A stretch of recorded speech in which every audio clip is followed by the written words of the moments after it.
When I was a little boy, about the size of Owen, I used to go with my grandpa all the time. And my grandpa never owned a car. I don't think they ever owned a radio.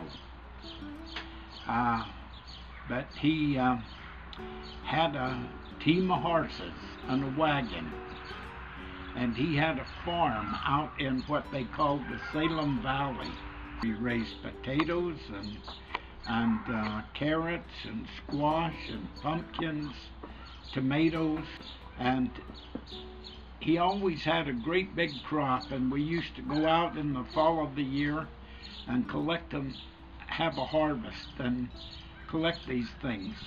He shared everything he had with everybody that didn't have anything else.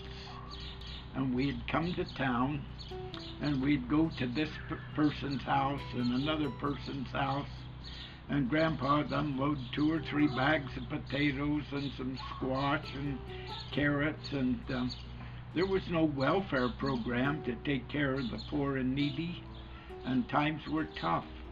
And when a woman was left with her family, it made a lot of difference. My father passed that trait of helping his neighbors on to me, because he inherited that from his father. When I was 14 years old, we had a truck. My dad was in the milling business, and he made flour and cereals and grains, and the Depression came along and he lost everything that he had. And so we moved away, and we took with us the memories that we had of that. To heat our homes and to cook, we burned coal.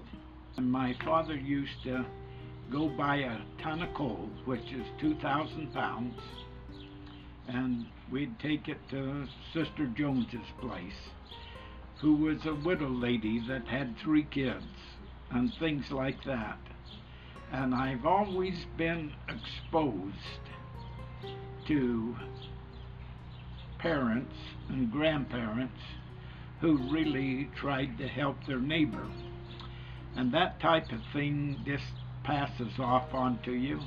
And as we moved here, where we have lived for 64 years this year, since Grandma and I were married, I've had numerous opportunities to help my neighbors, and in return, how they help me.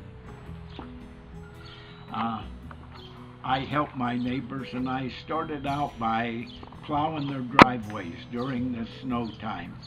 And I had a tractor and a snow plow, and later I bought me a snow blower, and I did that type of thing for all my neighbors. And I made it a point to plow their driveways and keep their driveways plowed out.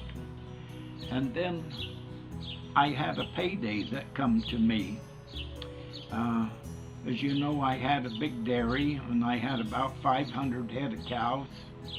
And one Sunday, my dairy burned down.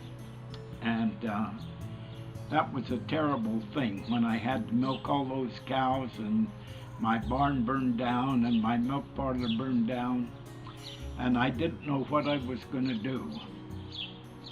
And all of a sudden, people from the church and from my neighborhood and everything, they turned out and helped me all night long. We worked to clean up the mess, and the walls of the milk parlor were still standing, and we got a load of grain in that night. My daughter-in-law's father was an electrician, and he rewired the thing for me and run a wire across the yard to bring power back over to it. And at 10 o'clock the next morning, we started to milk our cows again.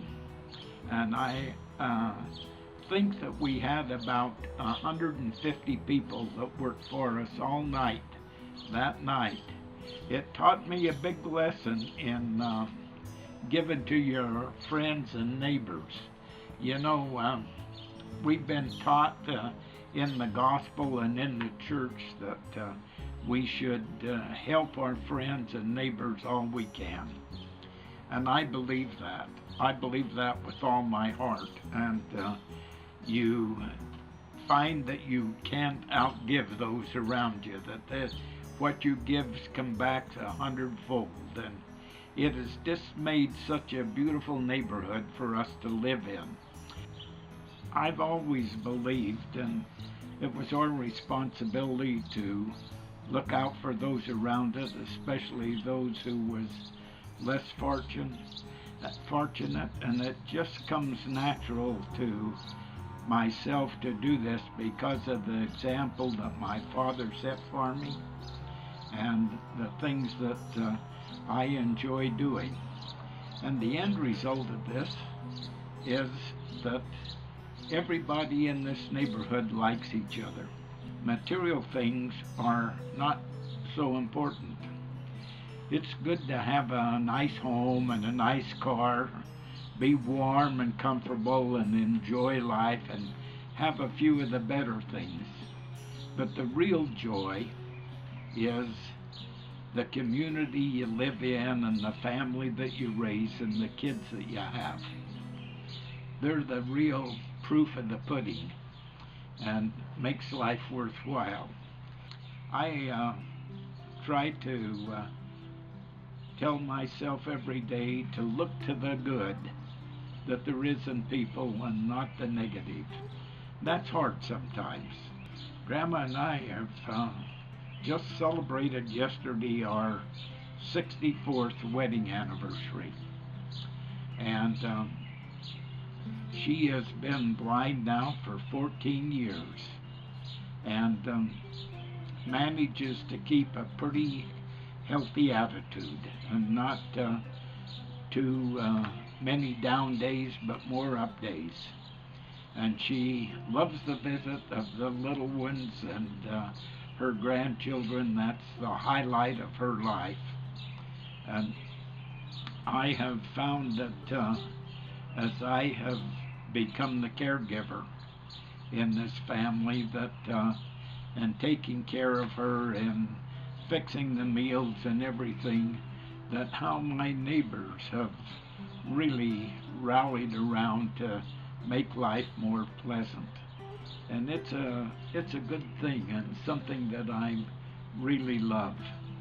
I believe that helping your neighbor and helping your friend, regardless of who they are, is the greatest thing that you can do and will be the greatest satisfaction that you can possibly gain in this life.